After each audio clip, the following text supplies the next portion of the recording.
ఇక world news updates చూస్తే ప్రస్తుతం దేశవ్యాప్తంగా అమెరికా నుంచి అక్రమ వలసదారుల తరలింపు గురించే పెద్ద ఎత్తున చర్చ సాగుతోంది. బుధవారం అమెరికా మిలిటరీ విమానంలో 104 మంది భారతీయులను చేతులకు బేడీలు వేసి కాళ్లకు గొలుసులు కట్టి అమృత్సర్లో దించి వెళ్లడం రాజకీయంగా పెను దుమారమే రేపుతోంది. అయితే అమెరికాకు అక్రమంగా వలస వెళ్లేవారి విషయానికి వస్తే అత్యధికంగా పంజాబ్, గుజరాత్ నుంచి వెళ్లేవారు ఎక్కువగా ఉన్నారు. ఇక్కడ ఆశ్చర్యం కలిగించే అంశం ఏంటంటే ఇలా వలస వెళ్లిన వారు పేదవారు ఏమాత్రం కాదు. బాగా డబ్బున్న వారే లక్షలాది రూపాయలు ఏజెంట్లకు చెల్లించి అమెరికా బాటపడుతున్నారు. పంజాబ్లో మానవ అక్రమ రవాణా వ్యాపారం పెద్ద ఎత్తున సాగుతోంది. ట్రంప్ అధికారంలోకి వచ్చాక వీరి వ్యాపారం భారీగా కుంగింది. మానవ అక్రమ రవాణా వ్యాపారం గురించి మరింత సమాచారం చూద్దాం.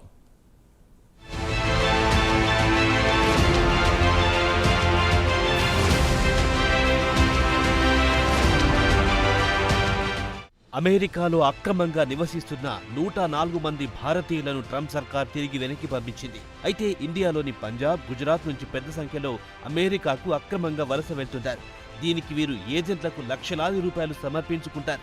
ఇక ఇండియాకు చెందిన వారు లాటిన్ అమెరికా దేశం వెళ్లి అక్కడి నుంచి మెక్సికో లేదా కెనడా మీదుగా నేరుగా అమెరికాలోకి ప్రవేశిస్తుంటారు. అక్రమ వలసదారుల సంఖ్య రోజురోజుకు పెరగడమే తప్ప తరగడం లేదు. ప్రతి నెల పెద్ద ఎత్తున డబ్బు చెల్లించి అమెరికా బాట పడుతుంటారు. మానవ అక్రమ రవాణా వ్యాపారం కోట్లలో జరుగుతోంది. ఇది గత చరిత్ర. అమెరికాలో ట్రంప్ అధికారంలోకి వచ్చిన తర్వాత నుంచి ఈ వ్యాపారం కాస్త మందగించింది.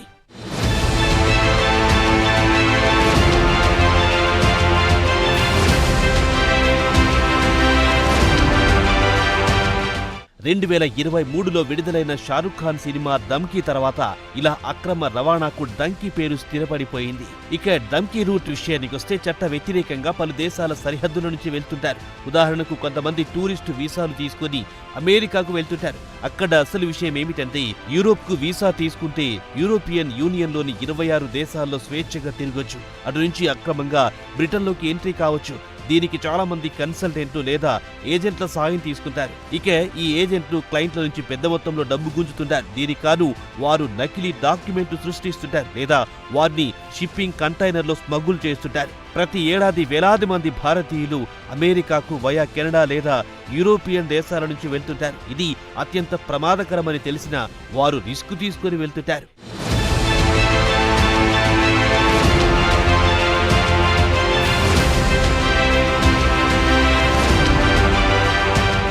ఇక హ్యూమన్ ట్రాఫికర్స్ విషయానికొస్తే న్యూఢిల్లీ, ముంబై నుంచి ఎక్కువగా అమెరికాకు వలస వెళ్తుంటారు.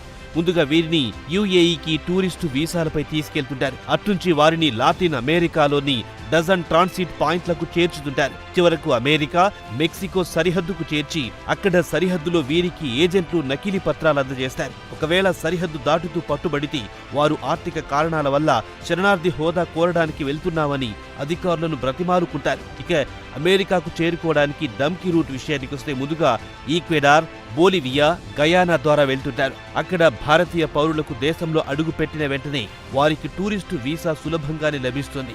కొంతమంది ఏజెంట్లు దుబాయ్ లేదా మెక్సికోకు వీసాలు సంపాదించి పెడుతుంటారు. అయితే ఈ మెక్సికోలో కాలు మోపడం అంటే అత్యంత రిస్క్. స్థానిక అధికారులు అక్రమ వలసదారులు కనిపిస్తే అరెస్టు చేస్తుంటారు. ఇక లాటిన్ అమెరికా నుంచి చాలా మంది ఏజెంట్లు తమ క్లయింట్లను కొలంబియాకు తీసుకుని వెళ్తుంటారు. ఇక కొలంబియా విషయానికొస్తే అమెరికా సరిహద్దుకు అతి సమీపంలో ఉంటుంది.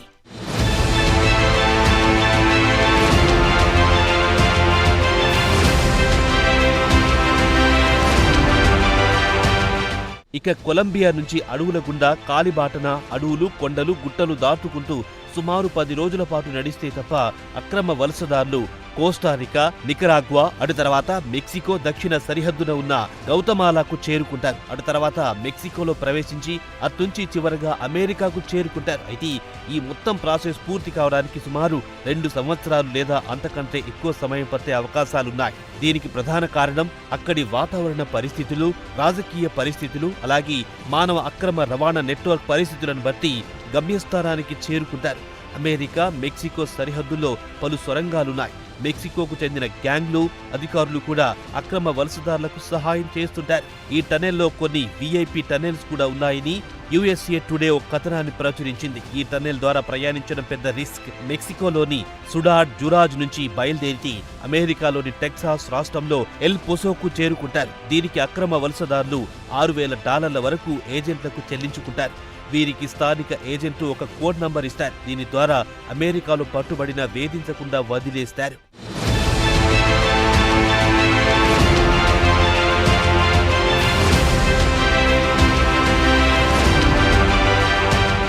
మెక్సికో అమెరికా సరిహద్దులో అక్కడి క్రిమినల్ గ్యాంగ్లు ఇంతకు ముందు డ్రగ్ ట్రాఫికింగ్ దందా చేసేవారు. ఓ కిలో కొకైన్ విక్రయిస్తే యావరేజ్ గా $1,500 గిట్టుబాటు అయ్యేవి. దానికంటే మానవ అక్రమ రవాణా ద్వారా ఒక్కో వ్యక్తి నుంచి కనీసం $10,000 నుంచి $12,000 వరకు సంపాదించుకుంటున్నారు. ఇక ఇండియా నుంచి ప్రతి ఏడాది ఇలా అక్రమంగా వలస వెళ్లే వారి సంఖ్య విపరీతంగా పెరిగిపోతోంది. 2023లో 96,917 మంది ఇలా అక్రమంగా వెళ్లిన వారు పట్టుబడ్డారని రికార్డులు చెబుతున్నాయి. 2021లో 30,662 మంది పట్టుబడ్డారని US customs and border protection ఒక నివేదికలో వెల్లడించింది. అయితే ఇలా అక్రమంగా అమెరికాలో ఎంతమంది ప్రవేశించారో మాత్రం వివరాలు తెలియరాలేదు. ఒక అంచనా ప్రకారం 2022 నాటికి అమెరికాలో సుమారు 7 లక్షల మంది భారతీయులు చట్ట వ్యతిరేకంగా ఉంటున్నారని సమాచారం. మెక్సికన్లు, హోండారూన్స్ తర్వాత అత్యధికంగా అక్రమంగా నివాసం ఉంటున్న వారిలో ఇండియన్స్ 3వ స్థానంలో ఉన్నారు.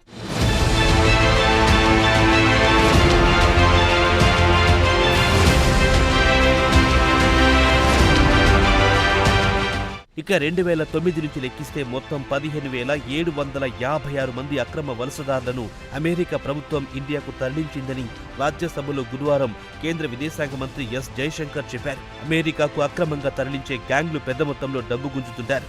అమెరికా ప్రవేశించడానికి విమానాలు, బస్సులు, కొండలు, గుట్టలు, అడవుల ద్వారా కొన్ని నెలల పాటు ప్రయాణించి చివరి మజిలీ అమెరికాకు చేరుకుంటారు. దీనికి పెద్ద మొత్తంలో డబ్బు కావాల్సి ఉంటుంది. సుమారు 40 లక్షల నుంచి 1,25,00,000 వరకు ఏజెంట్లకు చెల్లిస్తే తప్ప అమెరికాలో కాలు మోపలేరు.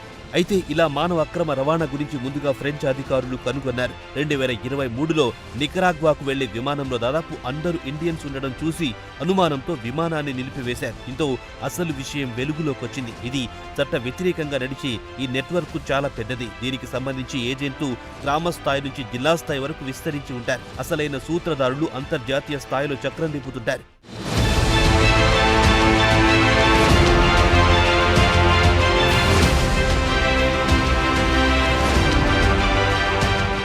గత బుధవారం నాడు అమృత్సర్ నుంచి తిరిగొచ్చిన వారిలో చాలా మంది తమను చట్టపరంగా అమెరికాలో చేర్చుతామని, వీసాలు ఇప్పిస్తామని మోసం చేశారని వాపోయారు.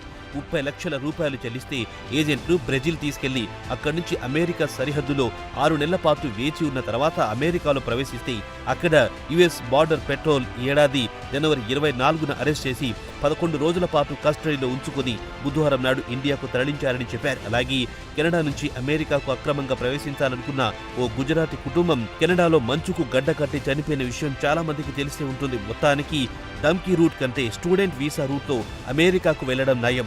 ఎలాంటి ఇబ్బందులుండవు. ఇదిలా ఉండగా ఏజెంట్లు అమెరికా రంగుల ప్రపంచం చూపించి సామాన్యుని బకరాలు చేస్తున్నారు. అమెరికా వెళ్లి పెద్ద ఎత్తున డాలర్లు సంపాదించాలన్న కల కల్లలుగానే మిగిలిపోతోంది.